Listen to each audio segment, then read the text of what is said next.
मेरी मंगनी किसने की करता हूँ, क्या ये सब कुछ जानना आप लोग? मैं तुम्हें एक डील देता हूँ, तुम उस लड़की को मेरे पास, मैं तुम्हारी शादी। छुपाना पड़ेगा तुम्हें, लेकिन कहाँ छुपाऊं? मैं भी तो देखूं वो कौन उसमें बादशाह में थे कि वो अपने बाप के सामने आकर खड़ा हो जाए। अल्लाह मुझे मेरी मोहब्बत से मिलवा दे। बादशाह जहांदाद से कहता है, मैं अपनी मोहब्बत को ढूंढ कर लाऊंगा और उसी से शादी करूंगा। ये बोलकर वो सीधा गुलाम के पास पहुंचता है और कहता है, मुझे किसी भी हाल में अपनी मोहब्बत को ढूंढना है, तुझे मेरे साथ चलना होगा। यहाँ गुलाम ने सुंदरी को गाड़ी की डिक्की में छुपाकर सुंदरगढ़ लाया था ताकि अपने क्वार्टर में उसे सबकी नज़रों से दूर रख सके। लेकिन बादशाह के कहने पर वो सुंदरी को फिर से डिक्की में ही छुपाता है और बादशाह के साथ उसकी मोहब्बत की तलाश में निकल पड़ता है। लेकिन रास्ते में एक बड़ा सा गड्ढा आ जाता है। गाड़ी जोर से हिलती है और झटके से सुंदरी के बाजू पर चोट लग जाती है। दर्द से उसके मुंह से हल्की सी आवाज़ निकल जाती है। बादशाह तुरंत पूछता है, पीछे कौन है? गुलाम घबराकर कहता है, कोई नहीं। लेकिन बादशाह गाड़ी रुकवाता है। जैसे ही डिक्की खोलता है, सुंदरी को देखकर एकदम शॉक हो जाता है। वो गुलाम से कहता है, मैंने तुझे उस लड़की का चेहरा दिखाया ही नहीं जिससे मैं प्यार करता हूँ, फिर तुझे कैसे पता चला? और अगर तू उसे ढूंढकर मेरे लिए लाया था तो मुझे मिलवाता क्यों नहीं? ये सुनकर गुलाम खुद शॉक हो जाता है। उसे तो पता ही नहीं था कि बादशाह जिससे प्यार करता है वो सुंदरी है। इधर बादशाह सुंदरी का हाथ पकड़कर उसे जबरदस्ती जहांदाद के सामने ले जाता है। मैं इस लड़की से प्यार करता हूँ, शादी भी इसी से करूँगा। लेकिन जहांदाद सुंदरी को देखते ही आग बबूला हो जाता है। वो ठान लेता है कि ये शादी कभी नहीं होगी और गुलाम को भी मेरा हुक्म ना मानने पर जान से मार दूंगा। तभी खुर्शीद बीवी की नज़र सुंदरी पर पड़ती है।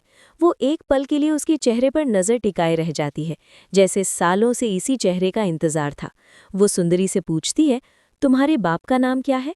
जैसे ही सुंदरी बोलने वाली होती है, जहांदाद बीच में आकर खुर्शीद को कमरे में जाने को कहता है, लेकिन खुर्शीद रुक जाती है।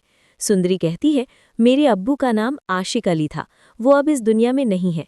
ये नाम सुनते ही खुर्शीद को सब समझ आ जाता है। इसलिए जहांदाद मुझे फ़ौरन कमरे में जाने को बोल रहा था, क्योंकि ये मेरी अपनी बेटी है। खुर्शीद सुंदरी को गले लगा लेती है और बोली, सुंदरी, मैं तेरी माँ हूँ। लेकिन तब सुंदरी कहती है, मैं बादशाह से प्यार नहीं करती, मैं उससे नफ़रत करती हूँ। ये मुझसे ज़बरदस्ती शादी करना चाहता है, प्लीज़ मेरी मदद कीजिए। ये सुनते ही खुर्शीद बीवी बादशाह को ज़ोर का छांटा मारती है, मेरी बेटी का हाथ छोड़ो। फिर सुंदरी बोल देती है, मैं गुलाम से प्यार करती हूँ। बस ये सुनते ही बादशाह का चेहरा लाल हो जाता है। वो सीधा गुलाम पर टूट पड़ता है, उसे बुरी तरह मारता है। गुलाम को समझ ही नहीं आता क्या हो रहा है। तब बादशाह चीख कर कहता है, तेरी हिम्मत कैसे हुई मेरी मोहब्बत को मुझसे छीनने की? यहीं से शुरू होती है असली दुश्मनी। बादशाह गुस्से में बोलता है, तेरी औकात ही क्या है जो तू मेरी मोहब्बत से शादी करेगा? अगर अब तू सुंदरी के आसपास भी दिखा तो चलने लायक नहीं छोड़ूंगा। बाद में लाजो अम्मा गुलाम की हालत देखती है, रो पड़ती है। ये किसने किया गुलाम? गुलाम कहता है, बादशाह ने, पर पता नहीं क्यों। लाजो बताती है, खुर्शीद बीवी की बेटी वापस आ गई है और उसका नाम सुंदरी है, और सुंदरी कह रही थी कि वो तुमसे प्यार करती है। ये सुनते ही गुलाम को सब समझ आ जाता है, इसलिए बादशाह ने उसे मारा और उससे नफरत करने लगा। अब सवाल ये है दोस्तों, क्या जहां अपनी जुबान निभाते हुए बादशाह की शादी सुंदरी से करवा देगा? क्या गुलाम सबसे लड़कर अपनी सुंदरी को हासिल कर पाएगा? और बादशाह और गुलाम की ये दुश्मनी सुंदरी को पाने के लिए किस हद तक जाएगी? दोस्तों, अगर आप भी चाहते हो कि सुंदरी की शादी गुलाम से हो तो कमेंट करो, सुंदरी सिर्फ गुलाम की है।